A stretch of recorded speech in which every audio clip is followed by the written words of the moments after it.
기도드리겠습니다. 전능하신 하나님 아버지, 예배를 바라시기에 합당하신 유일하신 분, 이 세상의 유일한 주인이신 하나님 아버지, 이 시간 모든 마음을 다해 드리는 저희의 예배를 기뻐 받아주시길 기도합니다. 주께서 허락하신 많은 감사의 조건들이 있음에도 불구하고 지난 한 주도 또 감사 없이 죄 많은 한 주를 보냈습니다. 저희를 불쌍히 여기시고 자비와 긍휼을 베풀어 주시길 간구합니다. 하나님, 이 나라를 위하여 기도드립니다.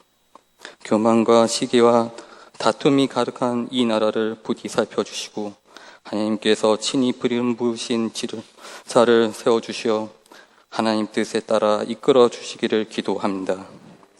이를 위해 기도의 사명을 놓치지 않는 전인교회가 되도록 저희를 붙들어 주시기를 간구합니다. 전인교회와 전인기도학교를 세우신 하나님, 하나님의 선하신 뜻이 저희를 통해 온전히 실현될 수 있도록 모든 환경을 열어주시고 인도하여 주시길 기도합니다. 그리고 저희가 맡은 사명을 겸손함과 정직이적 사명을 가지고 감당해낼 수 있도록 힘 주시고 지혜 주시기를 기도합니다. 조용의 담임 목사님을 축복해 주시고 말씀의 권능을 더해 주시고 오늘 하나님의 말씀에 저희들의 마음에 깊이 뿌리낼 수 있도록 입술에 기름 부어 주시기를 간구합니다. 또한 예배를 위해 힘쓰시는 김명하 목사님을 비롯한 모든 분들께도 함께하여 주시고 축복해 주시기를 기도합니다. 이 시간 각자 간절한 기도 제목을 가지고 예배드리는 성도님의 소원을 살펴주시고 하나님의 방법으로 선하게 이끌어 주시는 것을 간구합니다. 하나님을 향한 저희들의 마음, 이 늘 메마르지 않은 갈급할 수 있도록 소원합니다. 이 모든 말씀 살아계신 예수님의 이름으로 간절히 기도드립니다. 아멘.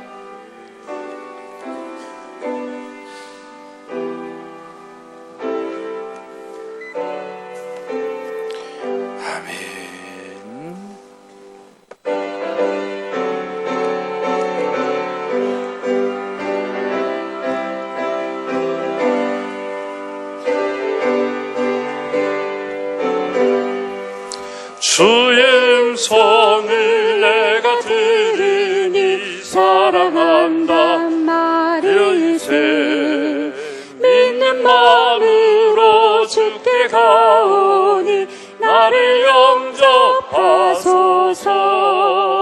내가 매일 십자가 앞에 더 가까이 가오니 그새 주의 법의 피로써 나를 정케하소서.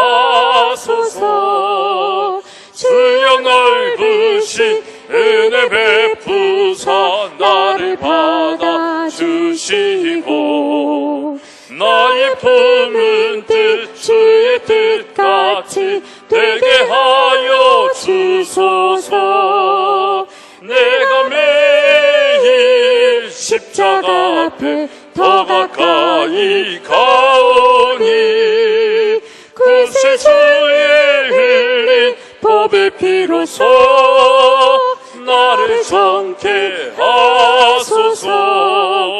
주의 보좌로 나아갈 때에 어찌하니 기쁠까. 주의 얼굴을 항상 배우니 더욱 친근합니다. 내가 매일 십자가 앞에 더 가까이 가오니 그새 주의 흘린 법의 피로써 나를 정케하소서. 우리 구주의 넓은 사랑을 증량할 자 없으며 주가 주시는 참된 기쁨도 헤아릴 수 없도다. 내가 매일 십자가 앞에 더 가까이 가오니 구세주의 흘린 법의 피로써 나를 정케 하소서. 아멘. 오늘 함께 은혜 나누실 말씀 우리 요한복음 6장 1절로 15절의 말씀까지 보도록 하겠습니다. 요한복음 6장 1절로 15절의 말씀까지 함께 봉독하도록 하겠습니다. 요한복음 6장 1절부터 우리 함께 읽겠습니다. 그 후에 예수께서 디베라야의 갈릴리 바다 건너편으로 거심에 큰 무리가 따르니 이는 병자들에게 행하시는 표적을 보았음이로라. 예수께서 산에 오르사 제자들과 함께 거기 앉으시니 마침 유대인의 명절인 유월절이 가까운지라. 예수께서 눈을 들어 큰 무리가 자기에게로 오는 것을 보시고 빌립에게 이르시되 너희가 어디서 떡을 사서 이 사람들을 먹이겠느냐 하시니 이렇게 말씀하시면 친히 어떻게 하실지를 아시고 빌립을 시험하고자 하심이라. 빌립이 대답하되 각 사람으로 조금씩 받게 할지라도 200데나리온의 떡이 부족하리이다. 제자 중 하나 곧 시몬 베드로의 형제 안드레가 예수께 여짜오되 여기 한 아이가 있어 보리떡 5개와 물고기 2마리를 가지고 있나이다. 그러나 그것이 이 많은 사람에게 얼마나 되겠사옵나이까. 예수께서 이르시되 이 사람들을 앉게 하라 하시니 그곳에 잔디가 많은지라 사람들이 앉으니 수가 5,000명쯤 되더라. 예수께서 떡을 가져 축사하신 후에 앉아 있는 자들에게 나눠주시고 물고기도 그렇게 그들이 배부른 후에 예수께서 제자들에게 이르시되 남은 조각을 거두고 버리는 것이 없게 하라 하심으로 이에 거두니 보리떡 5개로 먹고 남은 조각이 12바구니에 찼더라. 그 사람들이 예수께서 행하신 이 표적을 보고 말하되 이는 참으로 세상에 오실 그 선지자라 하더라. 그러므로 예수께서 그들이 와서 자기를 억지로 붙들어 임금으로 삼으려는 줄 아시고 다시 혼자 산으로 떠나 가시니라. 아멘. 아멘. 우리 이 시간에 찬양단 나와서 하나님께 특별 찬양으로 영광 드리시겠습니다.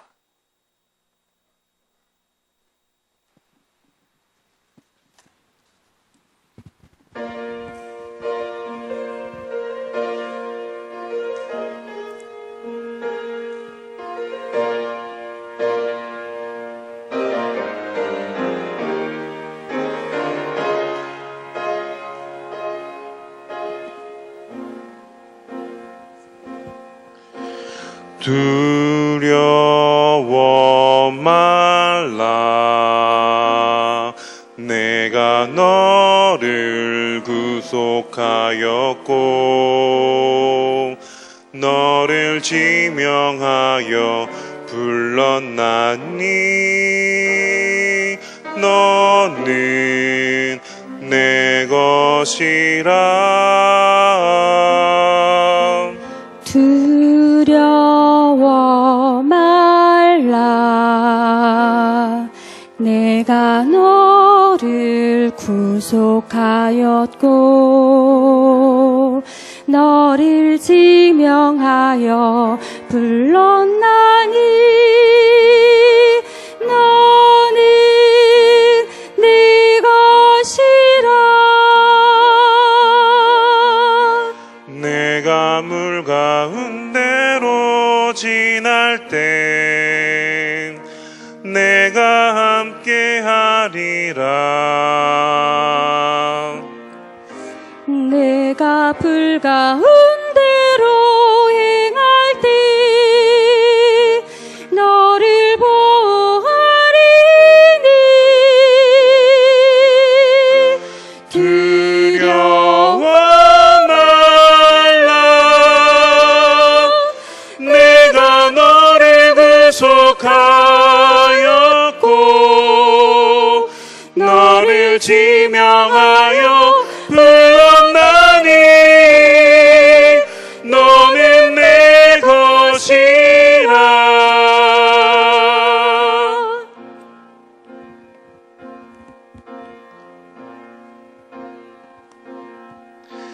두려워 말라.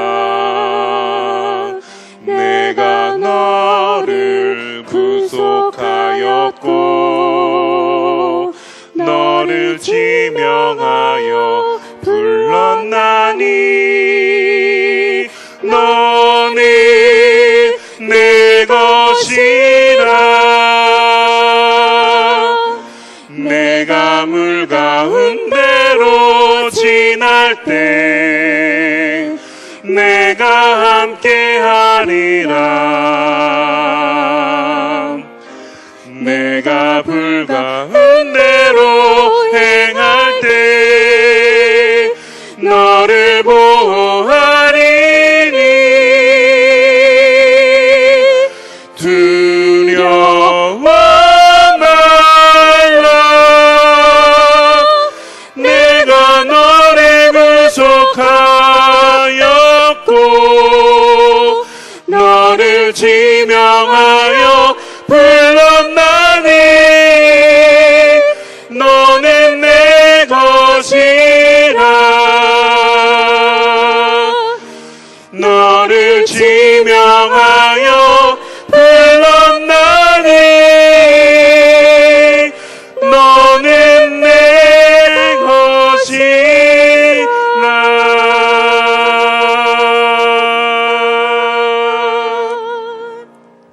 아멘.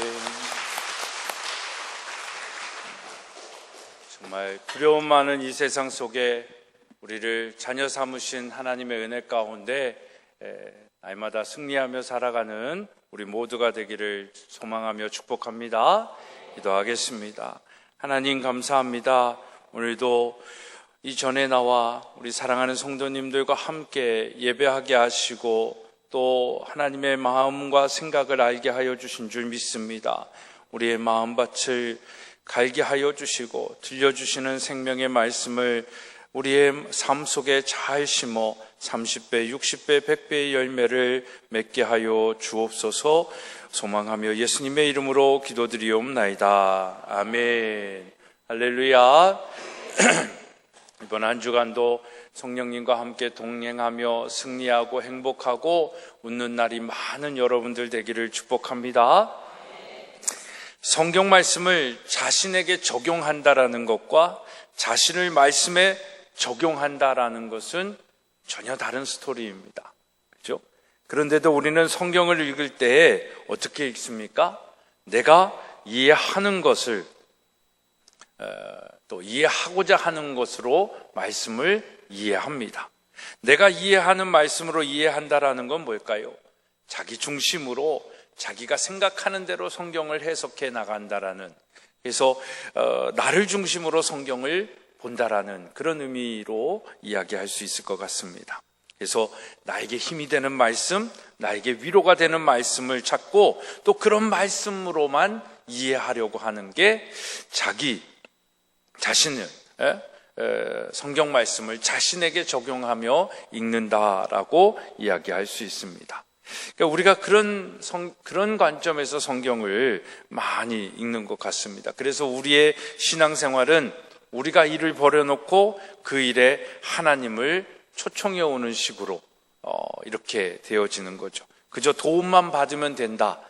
일은 벌려놓고 하나님의 뜻과 하나님의 목적대로 사는 것이 아니라 내 생각과 내 뜻대로 일을 벌려놓고 하나님 그것 좀 도와주세요, 이것 좀 해결해 주세요 라고 생각하는 것을 이야기하는 것입니다.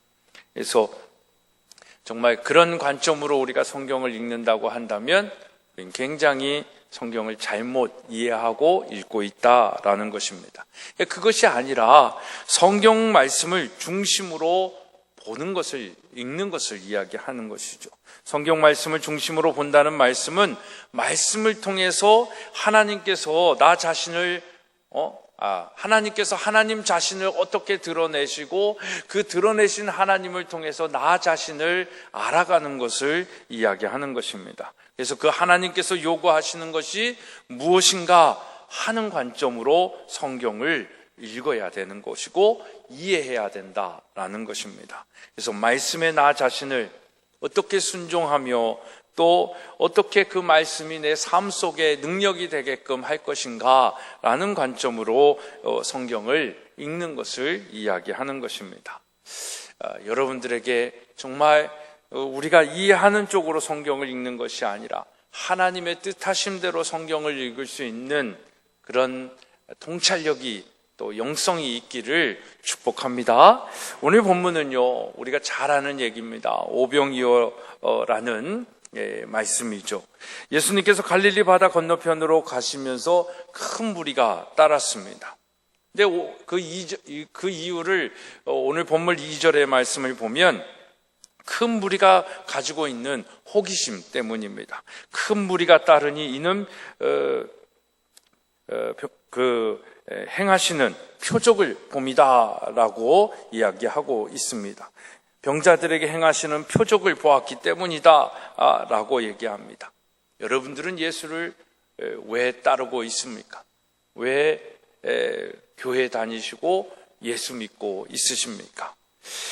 이처럼 이 사람들은 예수님을 따라다닌다는 것이 오직 그를 따라다니면 뭔가 치유가 되어지고 내 삶에 유익이 있고 또 호기심을 해결해 주는 그냥 일상생활 속에서의 이익 때문이다라고 생각을 한 것입니다. 그래서 그들은 예수님을 따라다닌 거예요. 그 표적 때문에. 여러분, 이와 같이 예수님을 부지런히 쫓아다니던 사람들의 그 중요 관심사는 무엇이었을까요? 그들의 호기심, 일상생활의 이익, 그 이상이 아니었다라는 것이죠. 그들은 예수님을 필요로 하지 않고 생명의 양식을 필요로 하지 않았는지도 모르겠습니다. 그냥 단지 기적, 그 표적, 기사와 표적이 나타나는 것, 저 사람을 따라다니면 뭔가 호기심이 해결이 되어지는 그 정도로 이야기하는 것입니다. 그래서 그들은 구원의 필요성도 전혀 느끼지 않습니다. 그러니까 이런 사람들이 어떻게 합니까? 예수님을 배신하는 거죠. 이렇게 따라다니던 사람들이 나중에는 예수를 십자가에 못 박아라 라고 외치던 무리와 동일한 것입니다. 여기 오늘 본문 말씀에 가장 핵심되는 진리가 있는 것입니다. 그것은 우리가 구원의 필요성을 모르고 있다라는 거예요. 그리고 구원을 받았다라는 그 생각 속에 우리는 여전히 예수 그리스도를 믿는 우리는 성경의 말씀대로 따라가며 사는 것이 아니라 성경을 내 삶에 갖다 대입하면서 그렇게 나의 이익을 위하여, 유익을 위하여 나의 어떤 호기심을 해결하는 그런 툴로 생각하고 믿는지도 모르겠습니다. 우리는 예수님을 만나서도 예수님께 무엇을 구하여야 하는지를 그래서 잘 모릅니다. 우리가 도대체 어떤 자들인지도 깨닫지 못하고 살아가는지도 모르겠습니다. 그것을 깨닫는 자는 영적으로 거듭난 사람이다 라고 얘기를 하는데 궁극적으로 우리의 거듭남을 이 오병이어의 말씀을 통하여 퀘션을 달게 되는 것입니다. 영적으로 거듭난 자들은 자신이 죄인인 줄 알고 하나님이 누구신지를 안다라는 것이. 근데 우리는 내가 죄인인지도, 말로는 죄인인데 죄인처럼 하나님 앞에 서 있지도 않습니다. 그리고 하나님이 누구신지를 궁극적으로 잘 모르는 거죠. 그러나 거듭나지 않은 자들은 그것을 모르기 때문에 구하지도 않는 거죠. 근데 거듭난 사람은 하나님을 안다라는 것입니다. 오늘 이 광야에 모인 사람들 중 예수님은 그런 사람들 중에 빌립이라는 제자에게 질문을 하십니다. 5절로 7절의 말씀을 보면 예수께서 눈을 들어 큰 무리가 자기에게로 오는 것을 보시고 빌립에게 이르시되 우리가 어디서 떡을 사서 그 사람들을 먹이겠느냐 하시니 이렇게 말씀하시면 친히 어떻게 하실지를 아시고 빌립을 시험하고자 하심이다 라고 말씀하고 있습니다. 그렇게 물으니까 빌립이 대답하되 각 사람으로는 조금씩 받게 할지라도 200데나리온의 떡이 부족하리이다 라고 대답을 합니다. 여기서 의미하는 것이 굉장히 많이 있는데 조금씩 받는다라는 뜻을 먼저 한번 생각해 보고 싶습니다. 조금씩 받는다라는 뜻이 뭘까요? 배부르게 목 주고 그저 요기만 할 정도로 주어도 200데나리온이 필요하다라는 것입니다. 그 당시 한 데나리온이 일꾼들이 받는 하루 품삯에 해당된다라고 얘기합니다. 그러니까 200일을 일한 그 품삯으로 밥을 먹어도 어떻게밖에 못 먹는다? 조금씩밖에, 요기할 정도로, 그 배고픔을 해결하는 것이 아니라 조금밖에 못 먹는다라고 얘기하는 것입니다. 여기서 조금씩 먹는 것과 배부르게 먹는 것 사이에는 여러분 큰 차이가 있습니다. 근데 본문에는 조금씩 먹는데도 200데나리온이 필요하다라고 했는데, 결과적으로 이 스토리에, 이 오병이어의 스토리의 끝에는 사람들이 어떻게 먹었습니까? 배불리 먹고 남음이 있도록 먹었다라고 이야기하는 것이죠. 엄청난 표현, 영적인 의미가 있는 대목입니다. 이렇게 무리들을 위한 비용이 엄청나다라는 것을 먼저 전제해 놓은 다음에 오병이어의 스토리가 등장을 하는 겁니다.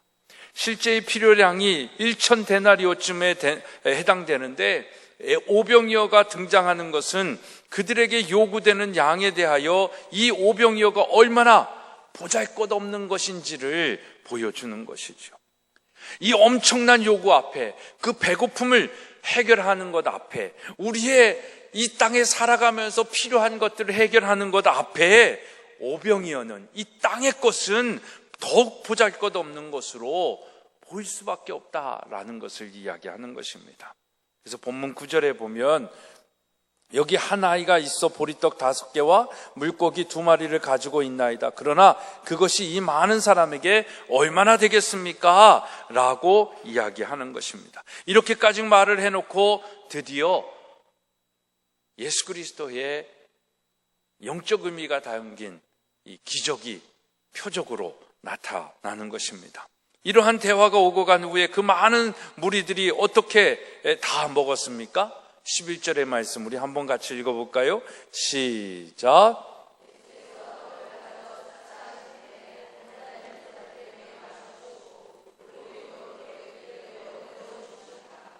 고기까지 그들이 원하는 대로 주시니까 그 무리들이 다 배가 불렀죠. 여러분, 이 오병이어의 이 기적을 믿으십니까?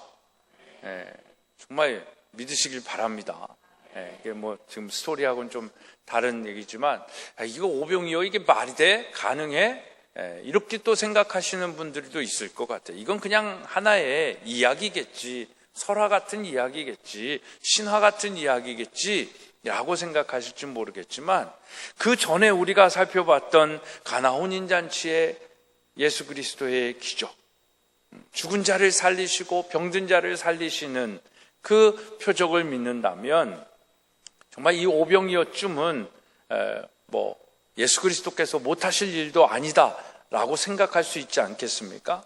근데 워낙 우리는 과학 문명의 시대에 살다 보니까 이게 과학적으로 이해가 안 되고 과학적으로 증명이 안 된다 생각을 해서 이건 그냥 지어낸 이야기쯤이야 라고 생각할 수도 있을 것 같습니다. 그렇게 생각하고 믿는 사람은 삶 속에 그런 역사가 일어나지 않는 거죠. 그러나 바라고 소망하기는 여러분들의 믿음이 정말 오병이어가 과학적으로 증명되어지고 이론적으로 설명할 수 없지만 하나님으로서는 가능한 일로 믿고 여러분들의 삶 속에 오병이어의 축복이 있기를 축복합니다. 그렇게 배부르게 먹은 후에 그 남은 것들을 거두었더니 12방울이가 넘었다라고 얘기합니다. 여기에는 의도된 내용이 있는 것이죠. 과연 이 사건을 무엇을 의도하고 있으신가? 우리는 그런 관점에서 성경을 읽어야 된다라는 것입니다. 그것은 우리가 가지고 있는 실력과 하나님을 믿는 그 권세와 이 생명은 세상적인 눈으로는 대접받지 못한다라는 그 이야기를 하고 계시는 것입니다. 우리가 가진 이 복음은 예수 그리스도께서 가셨듯이 우리의 몸을 죽이고 한 알의 밀알이 땅에 떨어져 죽는 것이 되어질 때에 증거되어지고 그 빛을 발한다라는 사실을 우리에게 말씀하고 있는 것입니다. 예수님께서는 여기서 스스로 먹을 것이 필요한 이 많은 무리들 앞에서 200데나리온 아니 1000데나리온쯤 필요한 사람들 앞에서 물고기 2마리와 보리떡 5개 이 보잘것없는 모습으로 존재하고 계신다라는 것입니다. 그 무리들 중에서는 아무도 예수님을 우리 영혼의 소원대로 배부르고 넘칠 만큼 주시며 해결해 주실 눈으로 보지 않았다라는 거예요. 그래서 예수님이 빌립 한 사람을 불러서 무엇하고 계신다? 테스트하고 계시는 겁니다. 시험하고 계시는 거예요. 오늘 이 말씀을 통해서 여러분들을 테스트하고 계신지도 모르는 것입니다. 그러나 예수님은 실제로 그러한 일을 하셨으며 바로 그 일을 위하여 이 땅에 오신 분인 것입니다. 이것이 오병이어의 기적 가운데 숨겨져 있는 우리가 깨달아야 할 성경의 메시지가 아닌가 생각해 보았습니다.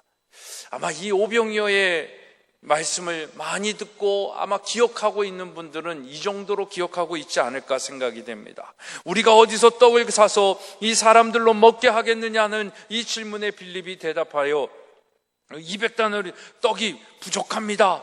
그때 안드레가 한 아이를 데리고 와서 도시락을 내놓았는데 오병이어 물고기 2마리와 답떡 5개가 있다. 이 어린아이의 헌신과 드림이 결국 큰 역사를 이룬다. 그러니까 여러분들의 작은 것을 작다 하지 말고 헌금해라, 드려라, 헌신해라, 희생해라, 이런 류의 설교를 할 때 가장 많이 쓰는 본문이 이 본문이 아닌가 생각이 되어집니다. 그래서 우리는 이 본문을 어린 소년의 도시락을 예수님이 축사하시니까 5,000명이 넘고 남았다. 그러니 우리도 우리 작은 것으로 주님께 바치면 주님께서 크게 쓰신다라는 그런 설교를 많이 듣지 않았을까 싶습니다. 하지만 본문 14절 15절의 말씀을 우리는 이 말씀이 주는 의미로 깊이 깨닫고 이 말씀이 왜 오병이어의 기적이 있었는지를 깨닫게 하는 말씀인지를 우리는 알아야 하는 것입니다. 우리 14절 15절의 말씀 한번 같이 읽겠습니다. 시작. 그 사람들이 예수께서 행하신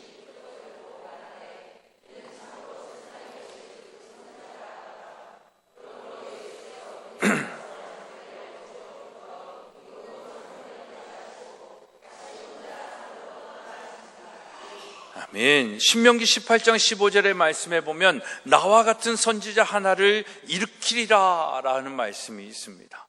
이러한 말씀을 근거로 유대인들은 생각하기를 메시아를 모세와 같은 선지자이고 그 선지자는 모세가 광야에서 행했던 만나의 기적을 다시 나타내리라 라는 기대심을 갖고 있었던 거예요.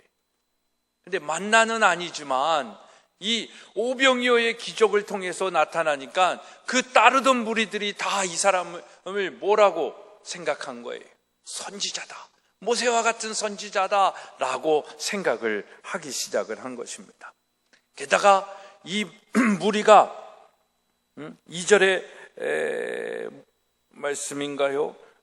4절의 말씀을 보면 마침 유대인의 명절인 유월절이 가까웠다라고 말씀하고 있지 않습니까? 그러니까 유월절을 기하여 그쳤던 만나가 다시 유월절을 다가오는 것을 통하여 예수 그리스도가 이렇게 오병이어의 기적을 행하여 주시니까 정말 이분이 메시아다라고 생각할 수밖에 없었다라는 겁니다. 이런 이유 때문에 사람들이 예수님을 어떻게 왕으로 삼으려고 했던 것입니다. 그런데 문제는 성경이 약속하고 있는 그 메시아를 자기들의 왕으로 받아들이는가 하는 것입니다. 유대인들이 기대한 메시아는 사실 예수님이 오셔서 이루어진 일들을 기록한 성경과는 조금 상관없는 것이었다라는 거죠. 왜냐하면 그들은 표적을 보고 그 표적에 의하여 자기들의 배를 채워주는 메시아상으로 기대하고 있었기 때문입니다. 그래서 사람들은 예수님을 억지로라도 왕으로 세우려는, 이 표적을 행하시는 예수님을 왕으로 삼으려고 했던 것이에요. 예수님의 이 땅에 오신 목적은 거기에 머물러 있지 않은 것이죠. 이것이 비단 유대인들이 기대한 메시아상이 아니라 오늘 우리가 믿고 있는 신에 대한 모습이 아닌가라는 질문을 해보게 되는 것입니다. 유대인들만 그렇게 생각한 것이 아니라 하나님께서 예수님을 이 땅에 보내신 목적과 상관없이 우리가 기대하고 있고 우리가 생각하고 있는 메시아 예수 그리스도, 우리가 믿고 있는 신이라고 하는 존재, 그 존재가 여러분들에게 어떤 것인지를 묻게 되는 것입니다. 유대인들만 정말 우리의 일상의 문제를 해결해주고 배고픔의 문제를 해결해주고 내 병든 몸을 해결해주는 그런 메시아를 기대한 것이 아니라 오히려 어떻게 보면 그 유대인들보다도 더 우리가 그런 기복적인 신을 기대하며 오늘 종교 생활하고 있지 않느냐라는 생각을 해보게 되는 것입니다. 적어도 신이라면 신을 향해 섬기는 사람들이 먹고 사는 문제만큼은 해결해 줄 수 있는 능력의 신이어야 된다라고 생각하며 지금 하나님을 믿고 있지는 않습니까? 이것이 세상이 원하는 하나님 예수님입니다. 세상이 원하는 주님은 주님 그 자체로 만족하는 것이 아니라 자신의 필요에 의한 주님으로 만들어가려고 하는 거예요. 그러니까 정치인들도 요즘은 막 다른 정치도 이제는 막 하나님을 이용하는 자들이 너무너무 많지 않습니까? 그래서 이 땅에 희망이 없어진 것 같아요. 교회마저 그런 모습들이 가지니까. 그러니까 우리는 진짜 이제는 복음이 회복되어지는 교회로 존재해야 됩니다. 요즘 아드폰테스라는 말을 많이 하는데 기본으로 돌아가자, 본질을 회복하자라는 것입니다.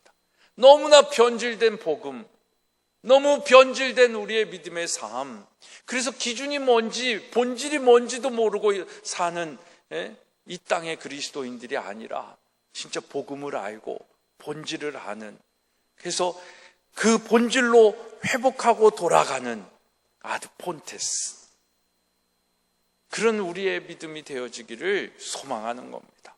그래서 다른 게 아니라 요즘 제가 제일 많이 얘기하잖아요. 나만이라도 그렇게 살자. 나만이라도 그렇게 살자. 내가 그렇게 살지 못하는 것 내 자신이 누구보다도 잘 알잖아요. 그러니까 어제보다 오늘 더, 전에는 내가 이 세상에서 이루고자 하는 것을 채워주고 공급해주는 그런 하나님을 찾았다면 다시 본질을 회복해서 그것이 아니라 내 죄의 문제를 해결해주고 구원받은 자로 하나님의 자녀로 다시 일으키시고 앉히시고 살리시는 그 은혜의 자리로 돌아가자.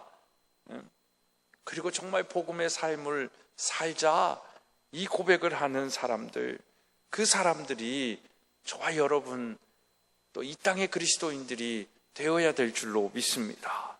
마태복음 14장에 이 오병이어의 기적을 동일하게 기록하고 있습니다. 거기에 보면 예수께서 떡 5개와 물고기 2마리를 가지사 하늘을 우러러 축사하시고 떡을 떼어 제자들에게 주심에 제자들이 무리에게 준다라고 말씀하고 있습니다. 여기서 가지사 축사하시고 떡을 떼어 주심에라는 표현은 예수님께서 6월절 만찬 때에 제자들과 함께 행하셨던 것과 같은 표현으로 쓰고 있습니다. 여러분, 이것은요, 자신의 살을 찢으시고 피를 흘리심으로 죄인들을 위하여 당하는 십자가의 고난과 죽음을 상징하는 표현입니다. 그래서 우리가 성찬을 할 때도 떡을 떼어 예수 그리스도의 살임을 고백하면서 또 잔을 들면서, 잔을 대하면서 예수 그리스도의 피임을 고백하면서 그 떡을 대하고 피를 마시지 않습니까? 잔을 마시지 않습니까? 그것은 뭐예요? 십자가의 고난과 죽음을 의미하고 그것을 믿음을 고백하는 것입니다. 즉 마태복음에서 오병이어의 이 기적으로 예수님의 십자가와 고난과 죽음을 미리 보여주는 거예요. 요한복음 역시 이런 주님을 보여주고 있습니다. 그런데 본문에서 특이한 것은 예수님이 빌립에게 시험하시는 장면이 모사되어지고 있는 거예요. 그 시험의 의미가 무엇이냐? 라는 것입니다. 빌립을 시험하는 것이 예수님이 몰라서 시험하는 것이 아니다라는 것입니다. 6절의 말씀을 다시 읽으면 이렇게 말씀하시는 것은 친히 어떻게 하실 것을 아시고, 예수님은 이미 그 모든 일들이 어떻게 진행되어지고 어떤 결과를 낳는다라는 것을 다 알고 계셨습니다. 그 알고 계심에도 불구하고 우리를 테스트하는 거예요. 이건 사단이 우리를 죄 가운데 빠뜨리려고 하는 유혹, 템테이션하고는 다른 거예요. 아이들이 시험을 통해서 다음 과정으로 성장해 나가듯 하나님께서 우리의 믿음을 테스트하셔서 그 더 성장해서 성숙의 단계로 나아가기를 원하는 테스트다라는 겁니다. 그래서 여러분들의 삶 속에 나름 시험도 있습니다. 고난도 있고요, 알지 못할 웅덩이도 있습니다. 그러나 하나님의 시험에 확실한 건 뭐예요? 피할 길을 주시고 우리가 그걸 감당하지 못할 때는 이미 하나님께서 친히 그 일을 감당해 주신다라는 거죠. 그러니까 우린 두려워할 필요가 없는 거예요. 근심할 필요도 없고 걱정할 필요도 없습니다. 그냥 주님만 바라보면서 하나님의 자녀됨을 믿으며 걸어갈 뿐이에요. 이게 믿음인 것입니다. 예수님께서는 친히 하시고 빌립을 시험코자 하십니다. 예수님에게는 그러니까 이미 다 알고 있는 상황 속에서도 그 테스트 하심에는 다른 뜻이 있다라는 것 아니겠습니까? 다른 뜻이란 뭐예요? 빌립에게 시험을 하심으로 그 다음에 주어질 그 예수님의 기적이 어떤 의미를 가지고 있는지를 보여주고 계시는 것입니다. 보잘것없는 보리떡 5개와 물고기 2마리로 많은 사람들이 원대로 먹었다라고 하지 않습니까? 그와 마찬가지로 예수님께서 죄인들에게 주시는 것은 사람들이 200데나리온이 필요하겠다라고 말하는 것과 전혀 다른 차원의 의미를 가지고 있는 것입니다. 보잘것없는 것으로 여기는 오병이어와 같이 사람들에게 보잘것없이 보이는 예수 그리스도일 수 있습니다. 그 예수 그리스도 자신의 살과 피를 세상 사람들은 보잘것없이 생각할 수 있습니다. 그러나 그 보잘것없게 생각하는 그 예수 그리스도의 존재를 드림을 통하여 이 땅을 구원하시지 않습니까? 사람들이 하찮게 여기는 십자가가 하나님의 능력이 되고 거기에 영생의 비밀을 두신 것을 이 오병이어를 통하여 우리에게 말씀하고 계시는 것입니다. 사람들은 물질적인 가치 기준을 가지고 있습니다. 그래서 배부르게가 아니고 적당하게 조금씩 받게 할지라도 많은 돈이 필요하다라고 생각하는 빌립과 마찬가지로 인간들은 물질적인 풍요와 만족을 구원으로 여기는 사람들도 있습니다. 그래서 축복의 조건으로 하나님을 믿는 사람들이죠. 그래서 그것이 해결되어지지 않으면 하나님 없다 생각하는 것이고 다른 데 또 찾아보는 것입니다. 마치 보험을 드듯이 하나님을 찾는 사람들이 있다라는 것입니다. 그러나 주님이 우리에게 보여주시는 것은 이 땅의 것으로 먹고 사는 문제에 대한 것이 아니라 십자가 속에 숨겨진 그 생명의 비밀을 우리에게 말씀하고 있습니다. 주님은 항상 우리에게 화려하게 보이는 신으로 나타나시지 않습니다. 그래서 화려한 황금 마차를 타고 예루살렘에 입성하는 것이 아니라 가장 보잘것없는 나귀 1마리를 타고 입성하지 않습니까? 오병이어와 같이 보잘것없는 주님으로 존재하시고 그 자신을 나타내시는 분이 바로 주님이신 것입니다. 이사야서 53장에 보면 이런 말씀이 있습니다. 우리의 전한 것을 누가 믿었느뇨? 여호와의 팔이 누구에게 나타냈느뇨? 그는 주 앞에서 자라나기를 연한 순 같고 마른 땅에서 나온 줄기 같아서 고운 모양도 없고 풍채도 없은즉 우리의 보기에 흠모할 만한 아름다운 것이 없도다. 그는 멸시를 받아서 사람에게 실어버린 바 되었으며 간고를 많이 겪었으며 질고를 하는 자라. 마치 사람들에게 얼굴을 가리우고 보지 않음을 받는 자 같아서 멸시를 당하였고 우리도 그를 귀히 여기지 아니하였도다. 예수님의 존재가 그렇습니다. 우리는 요즘 어떤 사람을 좋아해요?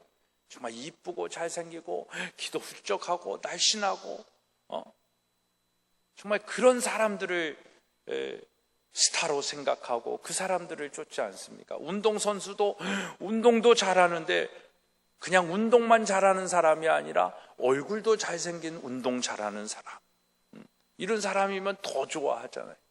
근데 예수님의 존재는 그런 존재하고는 전혀 상관없었어요. 그래서 이사야서 53장 1절로 3절의 말씀을 보면 마치 사람들에게 얼굴을 가리우고 보지 않음을 받는 자라는 것.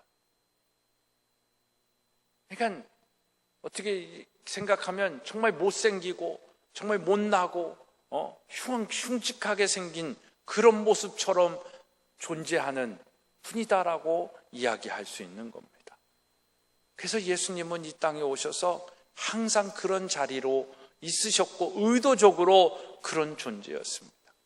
오병이어의 가장 작은 것으로 이제 생명의 떡을 주시는, 우리가 다음 주나 다다음 주에 보게 될 이 생명의 떡으로 연결되어지는 것이 그 말씀의 의미들을 가지고 있는 것입니다. 그러나 가장 작지만 이것이 조금 요기할 정도로 우리에게 줄 수 있는 양식일지 모르겠지만 그것으로 머무는 것이 아니라 정말 예수님의 사람들이 보기에는 오병이어와 같은 존재이지만 예수님의 존재는 그런 존재가 아니라 우리의 생명으로 먹고 남음 믿고 정말 우리의 생명을 살리는 존재다라는 것을 말씀하고 있는 것입니다. 우리가 그를 귀히 여겨서 그분이 우리에게 보답으로 구원을 주신 것이 아니다라는 것을 우리는 잘 알아야 됩니다.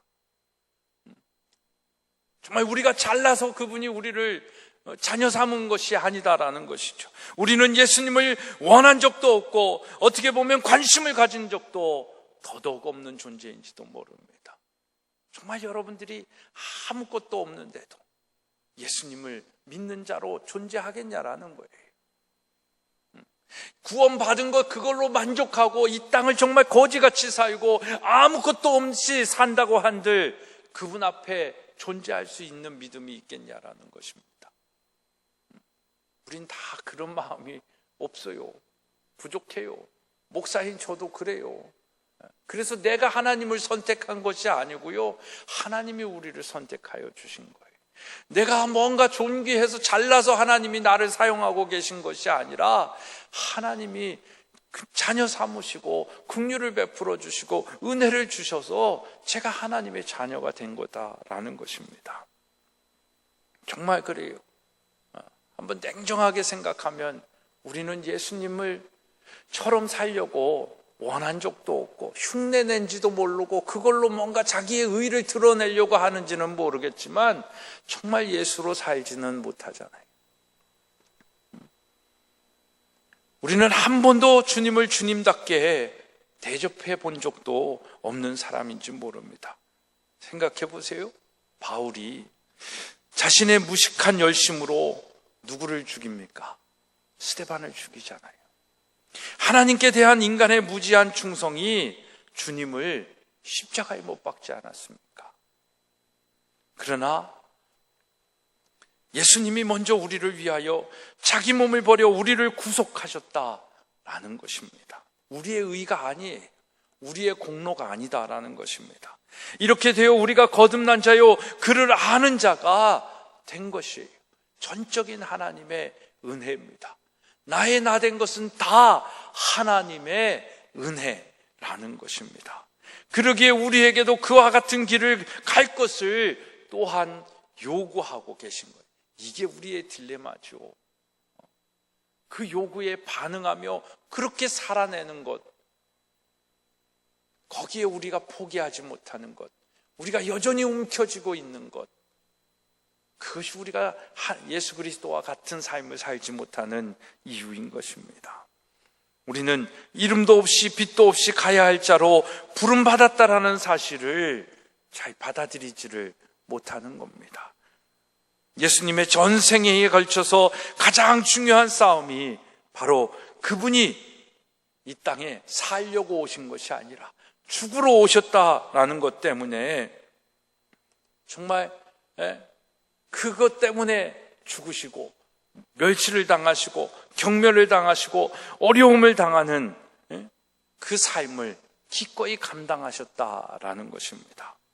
근데 우리는 거기까지 가는 거는 그냥 예수님만 하기를 원하고 그냥 은혜만 누리기를 원하는데, 은혜 받은 자의 삶 속에는 이 예수 그리스도와 같은 삶이 있어야 된다라는 것입니다.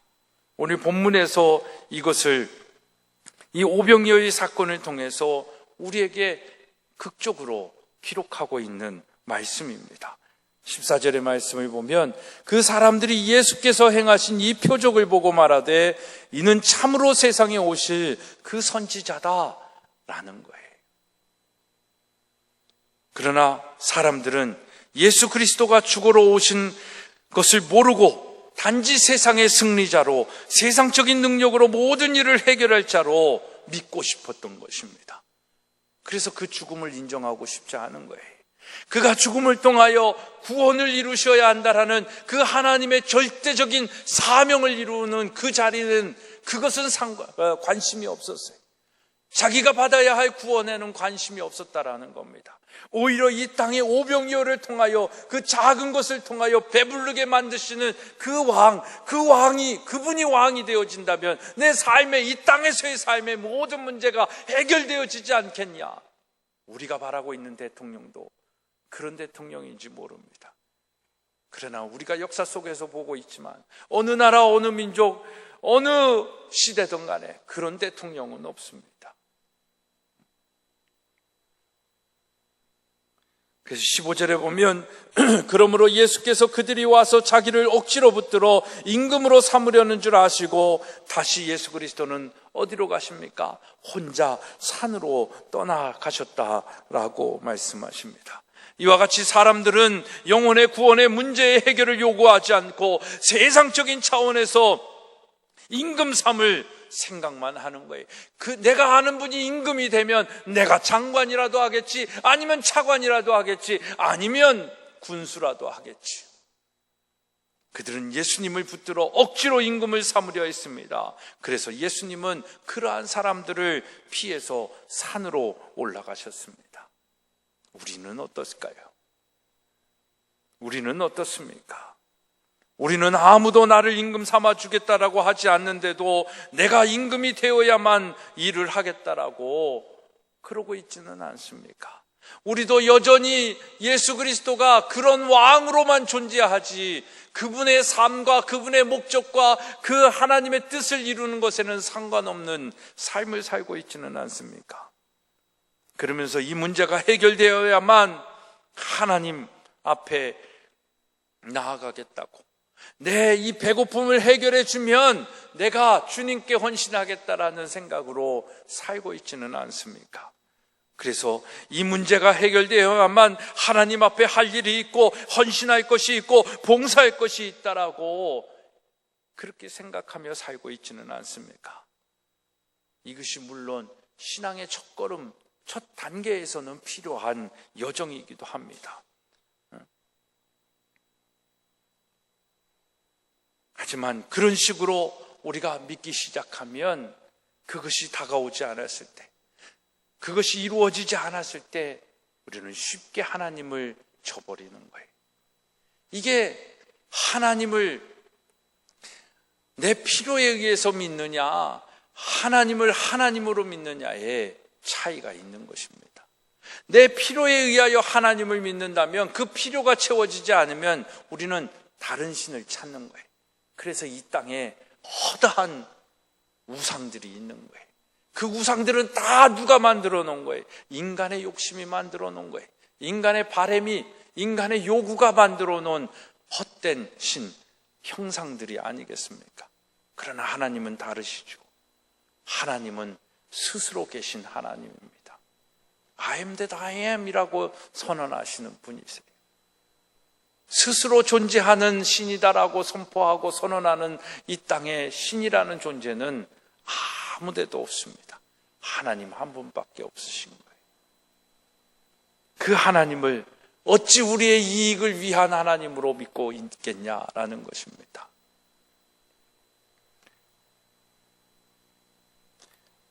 그런 식으로 말고 정말 여러분의 생사를 잘라서 내놓을 정말 하나님을 믿는 그 믿음을 오늘 얘기하고 있는 거예요. 오병이어는 그냥 도시락 벤또 하나 내놓은 것이 아니라 우리의 삶의 전부를 내놓을 수 있는 그것을 의미하는 거예요. 오병이어는 결국 누구였습니까? 예수 그리스도이셨습니다. 하나님이 내놓은 오병이어인지도 모르겠습니다.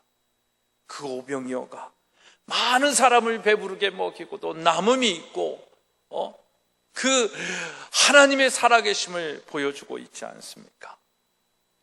예수 그리스도가 이 땅에 그런 존재로 오셨어요. 오병이어가 어떻게 그 5천 명이 넘는 남자들만 5천 명, 여자들까지 하면요 한 15,000명, 2만 명까지 보는 거예요. 2만 명이 먹고 어린아이까지 다 계산하니까 2만 명이 넘고도 그 12광주리가 남았다라는 것. 예수 그리스도의 죽으심이 그렇지 않았습니까? 예수 그리스도의 죽으심이 이 땅의 모든 사람들을 구원시켜 주시지 않습니까? 그 구원받은 자의 삶이 풍요롭도록 만드시는 이름이 예수 그리스도이신 것입니다. 그 예수 그리스도를 믿으시기를 주님의 이름으로 축복합니다. 사랑하는 여러분, 우리가 열심히 봉사하고 기도하고 헌금하면 주님이 기뻐하실 것이라고 지레짐작하지 마십시오. 우리는 우리의 기도, 전도, 예배, 봉사, 헌금 없어도 하나님은 자신이 행하셔야 될 일이라면 하나님 자신을 위하여 친히 일하시는 하나님이십니다. 그리고 그것으로 인하여 스스로 기뻐하실 분이십니다. 우리의 봉사가 있어야 되고 내가 능력받아서 주님의 일을 크게 한가락해 내어야 주님이 주님답게 대접받으시는 것이 아닙니다. 하나님은 그런 것에 관심이 없어요. 단지 우리는 그 은혜에 대한 하나님에 대한 은혜에 대한 반응이죠. 정말 나의 나된 것은 다 하나님의 은혜임을 고백하고 내가 소유하고 있고 누리고 있고 내가 지금 경험하고 있는 것에 감사하고 나의 나된 것이 다 내 것이 아니라 하나님의 것임을 고백하기에 주일날 예배드리고 11조도 하고 감사의 예물도 드리고 봉사와 헌신을 하는 거죠. 근데 그게 나의 의가 되어서는 안 된다라는 것입니다. 나의 공적이 되어서도 안 된다라는, 하나님은 그런 공적에 아무 관심이 없으세요. 오히려 그걸 통해서 하나님 앞에 나아가 예배 드릴 수 있고 그것을 드릴 수 있는 그 믿음을 하나님은 기뻐하시는 것입니다. 제가 지난주에 전라도에 있는 그 한평에 월광 기독학교를 갔다 왔는데요, 우리 학교의 10배 딱, 우린 13,000평인데 13만 평이에요. 건물도 이렇게 우리는 작지만 거기는 막 하여튼 등치들이 한 10배는 되겠다라는 생각이 들더라고요. 그래서 지만 절대 기죽지 않고 작지만 우리가 더 그러니까 외향적으로는 여기가 10배는 더 큰 것 같은데 내적으로는 우리가 10배가 더 크다, 이러면서 기죽지 않고 얘기는 했는데, 그걸 얘기하려는 게 아니라 거기에 120억 헌금을 하신 분이 계세요. 120억이 11조래. 놀랍죠? 근데 그걸 맞게, 그 장로님을 제가 잘 아는데 그걸 자랑하시는 분이 아니세요. 근데 그냥 하나님께서 행하신 일, 그것을 기념하고 있는 분이세요. 그러니까 그분 제가 참 좋아해요. 잘 뵙지도 못하지만 이번에도 가서 뵙지는 못했어요. 뭐 어디 외국에 나가 계신다 그래가지고. 근데 이렇게 기념비를 다른데 아무것도 그걸 안 했는데 그거 하나만 해놨다 그러더라고요. 그래서 그런데 그분의 그 모습을 보면 하나님이 나에게 공급해 주시니까 사랑하고 드립니다, 이게 아니라 그리 아니하실지라도, 그렇게 안 해도 그분은 하나님께서 행하실 일들을 기념하며 예배하시는 분이세요. 정말 존귀한 분이세요. 귀한 분이세요. 정말 그런 부분인데, 그러니까 하나님은 그분이 120억을 드리는 거 별로 관심이 없어요. 그냥 12,000원을 드리던 12만 원을 드리던 그 중심에 하나님께서 보시고자 하는 마음이 있기를 원하는 거예요. 예수님을 오병이어와 같은 존재로 이 땅에 보내신 하나님의 마음처럼 우리가 오병이어를 하나님 앞에 드릴 수 있는 그 작은 우리의 고백, 그 믿음, 내 것을 드리는 것이 아니라 하나님의 것을 정말로 작지만 하나님께서 행하신 걸 인정하면서 드릴 수 있는 그 마음, 그걸 보고 싶어 하시는 거예요. 그래서 빌립을 테스트 하신 거예요. 오늘 하나님이 여러분도 테스트 하십니다. 템테이션이 아니라, 죄로 빠뜨리는 사단의 유혹이 아니라, 여러분들을 더욱더 하나님의 사람으로 예수 그리스도의 제자로 살게 하시기 위하여 날마다 테스트 하세요. 시험 보게 하세요. 그 시험을 통과하시기 바랍니다. 그 시험을 통과하기 위해서는 문제 내는 사람의 의도를 알아야 되잖아요. 우리 아이들도 시험을 보다 보면 그 문제를 푸는데 답이 자기의 이론으로는 이 답이야. 근데 왜 이 답이 아니고 이 답이어야 되냐고 이야기하는 친구들도 있어요. 그러면 문제 낸 사람의 의도를 가지고 설명을 해주죠. 그러면 이해되겠죠.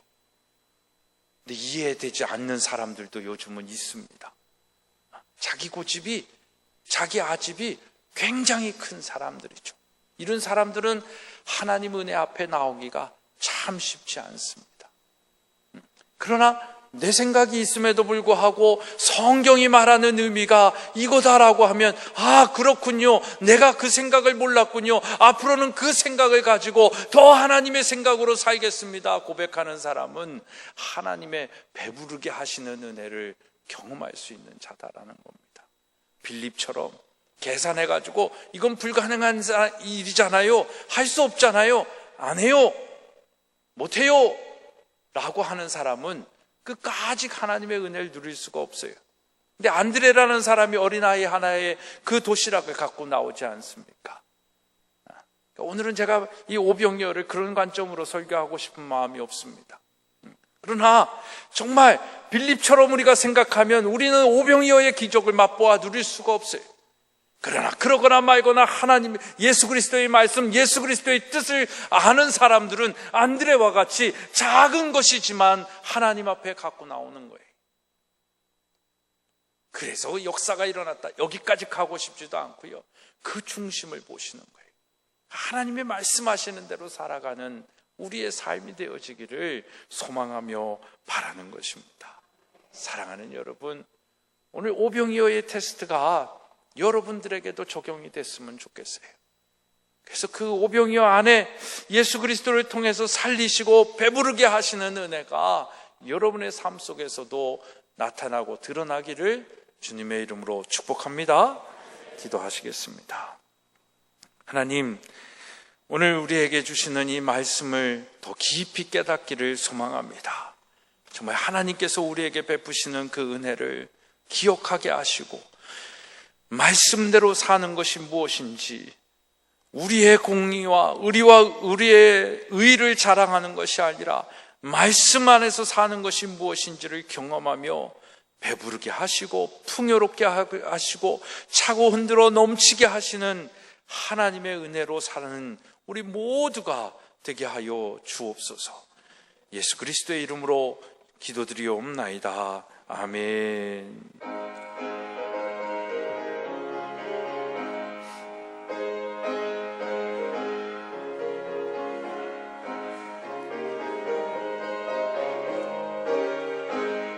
이 눈에 아무 증거 아니 배어도 믿음만을 가지고서 늘 걸으며, 이 귀에 아무 소리 아니 들려도 하나님의 약속 위에 서리라.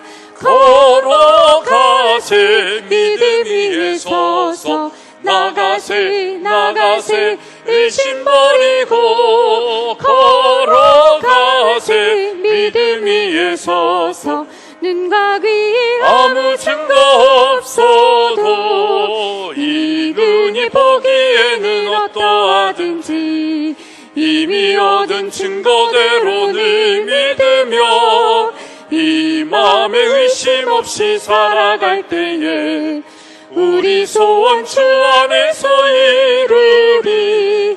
걸어가세 믿음 위에 서서 나가세 나가세 의심 버리고 걸어가세 믿음 위에 서서 눈과 귀에 아무 증거 없어도 이 눈이 보기에는 행세한 주 하나님 아버지는 참 미쁘다.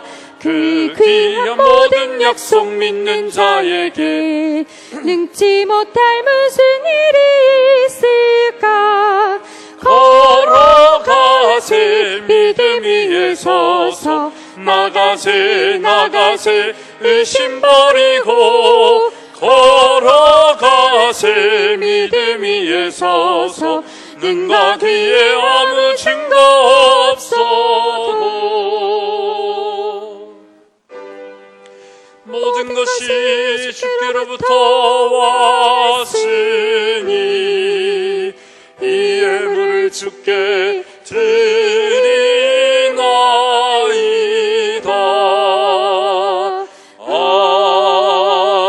아멘. 큰 박수로 하나님께 영광 돌립니다. 할렐루야. 아멘.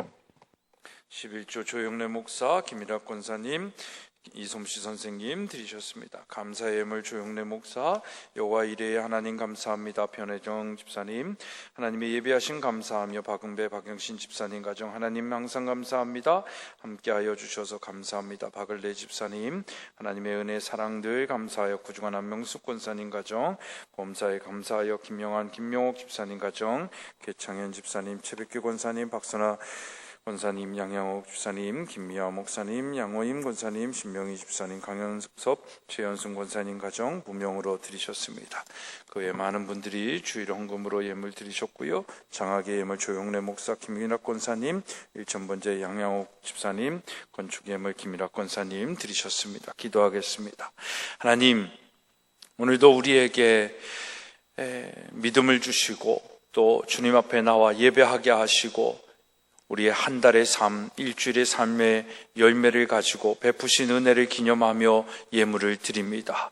이 각각의 예물을 드리는 믿음의 손길 위에 정말 하나님께서 큰 은총을 베푸시사 하나님의 뜻을 헤아리고 이해하며 나아가는, 그래서 정말 오병이어의 축복까지도 누릴 수 있는 귀한 성도의 삶과 가정과 기업되게 하여 주시옵소서.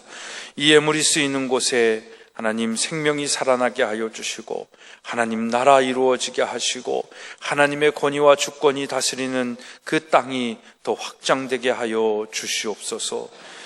일주일에 우리 사랑하는 성도들의 삶을 또 주님 앞에 올려드립니다. 책임져 주시고 병약하거나 또 마음에 심약한 자들이 있다면 치유하여 주시고 새 힘을 공급하여 주시옵소서. 또 관계적으로 또 사업적으로 고민하고 꿈꾸고 소망하는 것들이 있을 터인데 주여 이루어 주시고 주님의 뜻을 발견하여 하나님의 기업들 되게 하여 주옵소서. 우리 사랑하는 12학년들을 비롯하여 전인에 속한 모든 자녀들에게 특히 은혜를 내리워 주시고 지혜와 지식이 넘치며 한 학기를 잘 마무리하는 한 주간 되게 하여 주옵소서. 예수 그리스도의 이름으로 축복하며 기도드리옵나이다. 아멘. 자리에 앉으시겠습니다.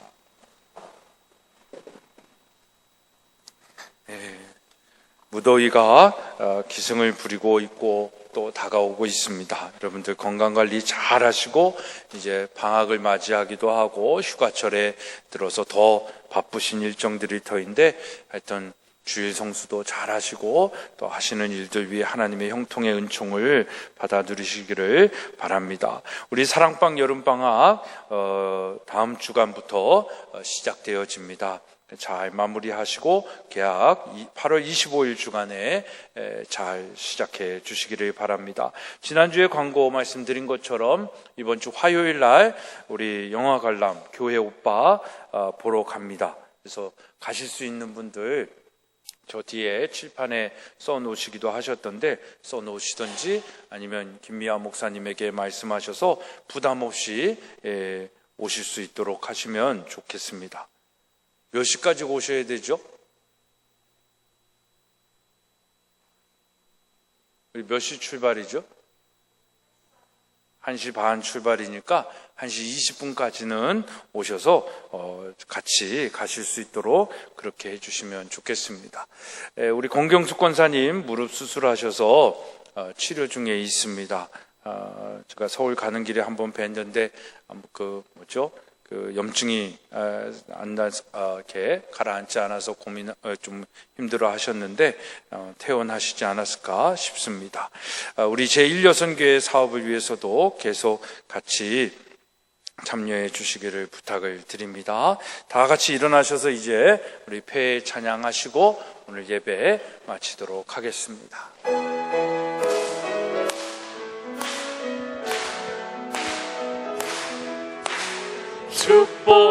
축복합니다. 주님의 이름으로 축복합니다. 주님의 사랑으로 이곳에 모인 주의 거룩한 자녀에게 주님의 기쁨과 주님의 사랑이 충만하게 넘치기를 축복합니다. God bless you. God bless you. 축복합니다.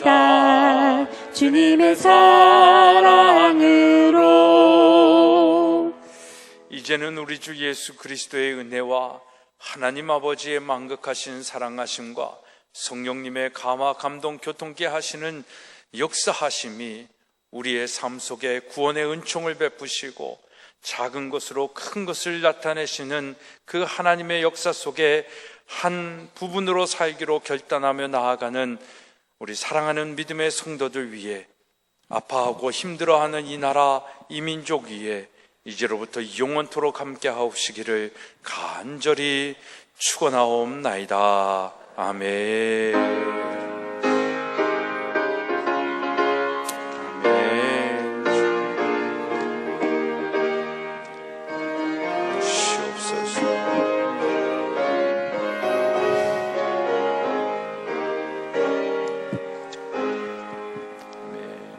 이상으로 주일날 예배를 마치겠습니다. 다 내려가셔서 식탁으로 교제하기 원합니다.